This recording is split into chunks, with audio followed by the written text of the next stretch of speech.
하나님의 심정을 이해하는 기도라는 제목으로 같이 말씀을 나누도록 하겠습니다. 예레미야 선지자는 선지자로서 하나님의 계시를 받습니다. 유다가 바벨론에게 넘겨졌음을 알고 있습니다. 멸망은 기정사실이죠.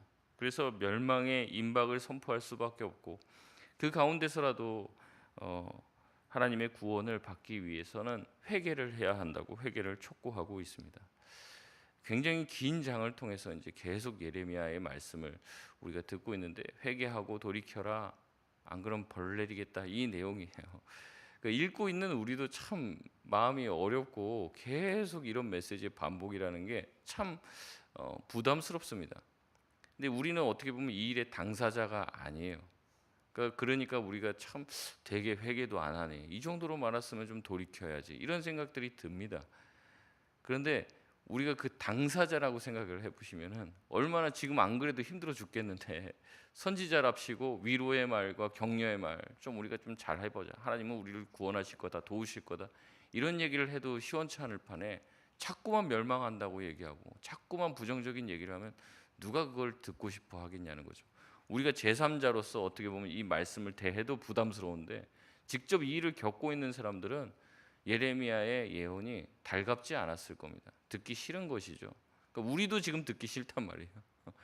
근데도 하나님이 이렇게 장황하게 수많은 양을 할애하면서 계속해서 이스라엘에게 말하는 이유는 우리의 죄가 그만큼 뿌리가 깊다는 것이고, 한두 번의 회개로 우리가 다 돌이켰다고 생각하는데 착각일 수 있다는 거죠. 그만큼 우리의 죄악의 뿌리는 깊고 우리가 회개하고 날마다 돌이켜야 한다고 주님은 말씀하는 것입니다. 그럼에도 불구하고 거짓 선지자들은 전혀 다른 메시지를 전달합니다. 13절에 보니까 거짓 선지자들은 이렇게 얘기합니다. 너희가 칼을 보지 아니하겠고 기근은 너희에게 이르지 아니할 것이라. 내가 이곳에서 너희에게 확실한 평강을 주리라고 하나님이 말씀하셨다. 그렇게 선포합니다. 예레미야와 정반대의 내용으로 예언을 하죠. 예레미야가 절망을 선포했다면 거짓 선지자들은 희망과 긍정의 메시지를 선포합니다. 교회 다니다 보면은 자꾸 부정적인 얘기는 하지 말고 다 긍정적인 얘기만 하라, 뭐 이런 얘기들 많이 하죠. 좋습니다. 좋은 내용인데 문제는 뭐냐면 현실 자각을 못 하고 있는 게 문제라는 거죠. 여러분, 어떤 의사가 있는데요, 환자를 진찰해 보니까 말기암에 걸렸어요. 근데 나는 이제 부정적인 메시지는 말하지 말라고 교회에서 배웠다, 이렇게 해서 잘 될 겁니다. 말기암에서 거의 생존 확률은 없지만 한 20% 되지만 20%에 속할 겁니다.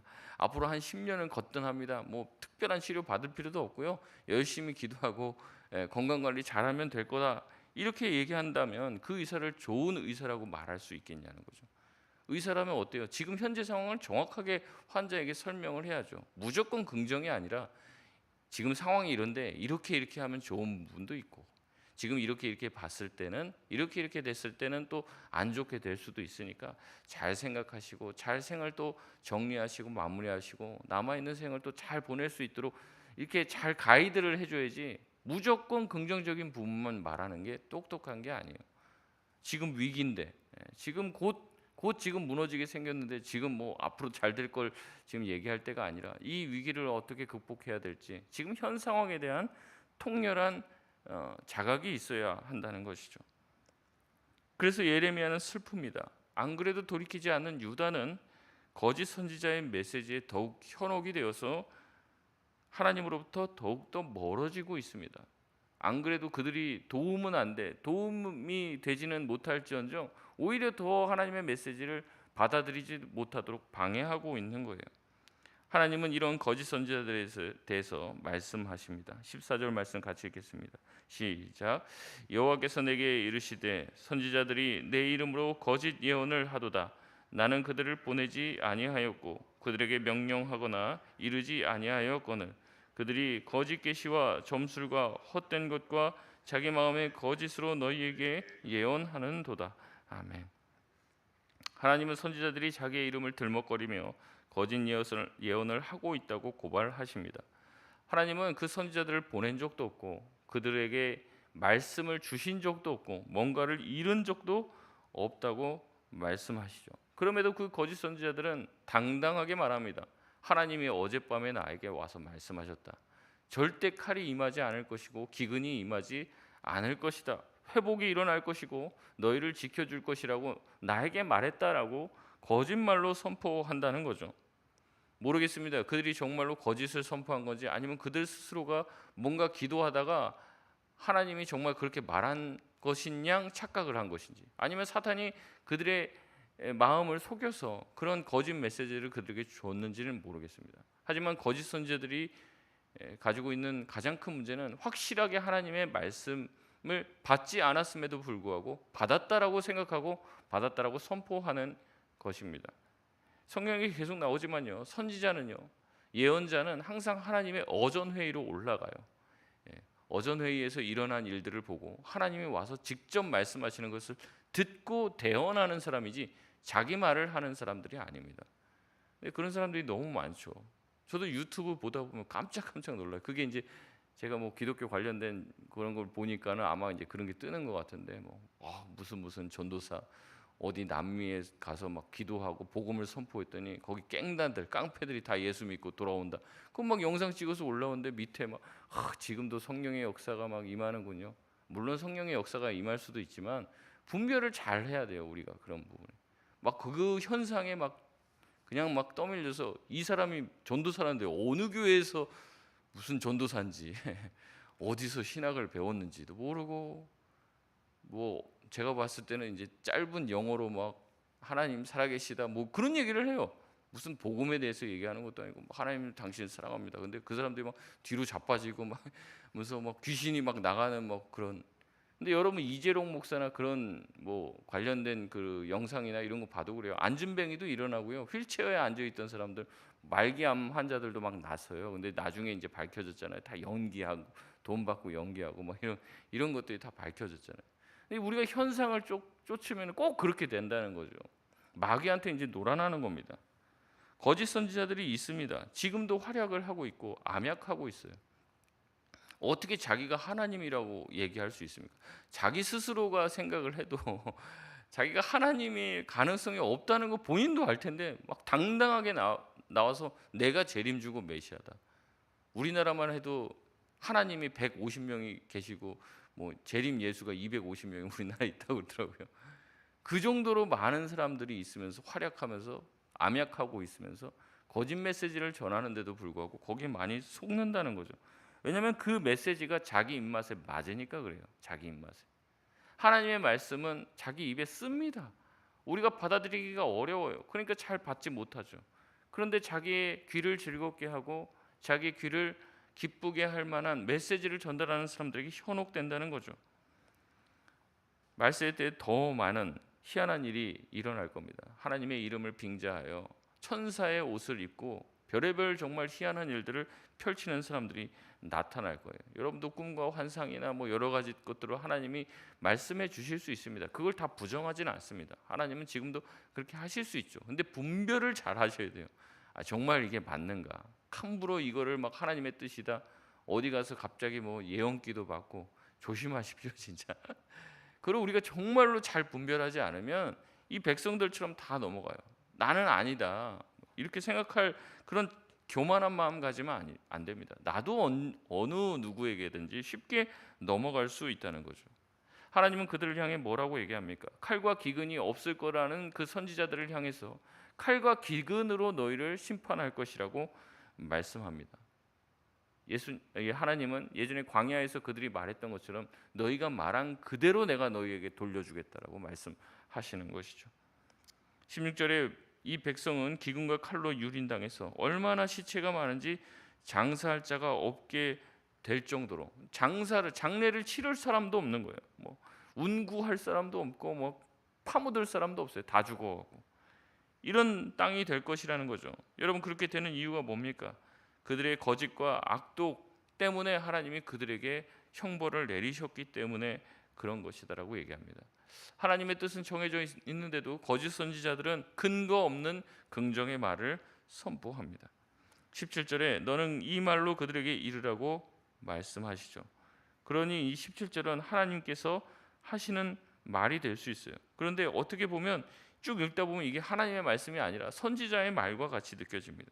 그래서 이 신학자들은요, 이 17절을 눈물을 흘리며 말하는 주체가 이 예레미야인데, 동시에 이 예레미야의 마음과 하나님의 마음이 합쳐져서 하나님이 말씀하시는 것이 예레미야를 통해서 드러난다. 예레미야의 감정과 같이 혼합이 되어서 드러난다.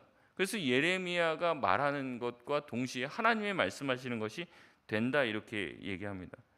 그래서 17절 말씀을 보면은 참 희한한 얘기죠. 뭐라고 얘기합니까? 내 눈물이 밤낮으로 그치지 아니하고 눈물을 흘리리니 이는 내 처녀딸 내 백성이 큰 파멸 중한 상처로 말미암아 망함이다. 하나님도 재앙을 내리면서 마음이 편치 않으신 거죠. 하나님의 속마음은 이들의 멸망이 아닌 참된 회개입니다. 결국에 그들을 회개시키기 위해, 그들을 정화시키기 위해 불로 연단하려고 그 연단의 장소로 밀어넣는 것이죠. 결국 그들은 연단 가운데 완전히 멸망하게 됩니다. 칼에 죽고 기근에 죽고 선지자나 제사장들도 이방 땅으로 모두 다 끌려가게 될 것이라고 말씀합니다. 이에 대해서 19절부터 22절은 보통 백성들의 간구다라고 얘기하기도 하고 예레미야의 간구이기도 하다라고 이제 얘기하는데 불분명합니다. 근데 저는 제가 생각하기에는 쭉 나오는 패턴을 보면 예레미야의 기도같이 느껴져요. 19절에 주께서 유다를 온전히 버리시나이까? 라는 질문은 당연히 그 질문을 들은 당사자는 버리지 않겠다는 대답을 전제로 하며 질문한 것이죠. 어찌 우리를 치시고 치료하지 않느냐고 원망합니다. 평화를 바라봤자 좋을 것도 없고 하나님의 치료를 기다리지만 더 큰 재앙과 두려움만을 보고 있다고 기도하죠. 다시 한번 20절에 예레미야는 우리의 악과 우리 조상의 죄악을 인정하고 회개합니다. 철저하게 회개하죠. 자기뿐만 아니라 자신들의 조상의 죄악까지 회개합니다. 21절에 우리를 미워하지 마옵소서. 우리 때문에 우리 주의 영광의 보좌를 욕되게 마시고 언약을 기억해 달라고 하나님께 매달립니다. 하나님이 정하신 심판이기에 하나님만이 취소할 수 있습니다. 하나님만이 이 모든 일의 결정권을 가지신 분입니다. 그러니 예레미야는 다른 누구에게 상의하지 않습니다. 오직 하나님과 씨름합니다. 그야말로 참 선지자인 것이죠. 거짓 선지자들이 팽배한 이 상황 가운데서도 참 선지자는 이 백성들을 위하여 끝까지 기도합니다. 22절에 우상들은 비도 못 내립니다. 그러나 하나님은 능히 소나기를 내릴 수 있는 분이라고 말합니다. 그렇게 하실 수 있는 분은 주님이 유일하지 않습니까? 라고 얘기를 하는 거예요. 이게 무슨 뉘앙스냐면요, 지금 기근을 겪고 있어요. 하나님께 비를 내려달라 요청합니다. 그러면서 뭐라고 했냐면 우상과 하나님을 비교를 해요. 우상은 아무것도 못하는 존재입니다. 근데 하나님은 하실 수 있지 않습니까? 소나기를 내릴 수 있지 않습니까? 백성들이 회개하기를 하나님 원하십니까? 그럼 소나기 한번 내려주십시오. 이 기도하는 거예요. 하나님 만약에 소나기를 안 내려주신다? 그러면 사람들은 하나님을 무능력하다라고 볼 겁니다. 하나님을 우상과 비교하며 하나님을 자극하는 거예요. 지금 너무 가뭄이 극심해서 수많은 사람들이 자꾸 죽어나가고 고통 가운데 있으니까 예레미야가 요청을 하는 거예요. 심판은 심판이지만 너무 지금 아프게 치지 마시고, 기근인데 하나님, 우상이랑 하나님은 다르잖아요. 내가 능력 있는 하나님께 기도하니까 하나님 능력을 좀 보여주세요. 이런 기도를 합니다. 하나님은 굉장히 이제 하나님이 싫어하시는 우상과 비교를 하면서 하나님의 능력과 하나님의 구원을 촉구하고 있습니다. 보니까요, 이 선지자가 할 수 있는 기도가 아니에요. 그런데 이 선지자 또한 기도가 간절하고 상황이 급박하니까 이런 수준까지 갑니다. 여러분 뭐 기도하면서 간절해도 하나님과 우상을 막 기도하면서 비교하면서 차라리 내가 부처님한테 가서 기도하는 게 낫지, 하나님한테 기도 암만 해도 내가 소용이 없습니다. 하나님 한번 하나님의 능력을 보여주세요. 우리가 그런 기도를 하지는 않잖아요. 그렇게 버르장머리 없는 기도는 하지 않는데, 선지자가 너무 지금 상황이 급박하니까 막 우상과 비교하며 하나님이 그 쓸데없다고 말하는 우상과 지금 하나님이 무슨 차이가 있습니까? 뭐 이렇게 얘기하는 거예요. 하나님이 차이가 있다는 걸 보여주십시오. 빨리 이 문제를 해결해 주십시오. 왜 무능력하게 가만히만 계십니까? 라고 말하며 선지자로서의 선을 자꾸 넘나들고 있어요. 백성들의 마음과 혼연일치가 되어서. 점잖은 기도를 하는 사람은요 아직 살만한 겁니다. 정말 급박한 그 벼랑 끝에 가면은 그런 점잖은 기도는 나오지 않아요. 목숨을 건 기도, 생명을 건 기도, 울부짖고 토해내는 기도가 나올 수밖에 없는 거죠. 여러분 왜 한나의 기도를 엘리가 그렇게 술 취해 한 것처럼 폄하했습니까? 물론 엘리가 그 기도하는 모습을 기도로 바라보지 못할 정도로 영적으로 어두워진 것도 사실입니다. 하지만 그만큼 한나의 기도가 어땠다는 거예요. 정말 그 마음에 북받쳐서 터져 나오는 기도를 할 수밖에 없는 상황이었기 때문에 그렇다는 거죠. 정말 벼랑 끝에 몰리게 되면 사람이 못할 기도가 어디 있겠습니까? 예레미야는 하나님을 향해 회복과 용서를 구하며 하나님이 회복 못하시는 분이냐, 싸매지 못하시는 분이냐라고 말합니다. 만약에 싸매지 않는다면 이방신과 뭔 차이가 있느냐? 하나님은 다르시잖아요. 우상이 아니시잖아요. 전능하시잖아요. 비를 보내실 수 있잖아요. 우리를 치료해 주실 수 있으시잖아요. 하나님이 전능하시다면 하나님의 전능함을 보여달라 기도합니다. 이 모든 것이 주님이 만드신 것이기 때문에 우리는 주님만 바라봅니다. 주님만이 비를 내릴 수 있고 주님만이 치료하실 수 있습니다 라고 기도를 합니다. 그러면서 14장이 마감이 돼요.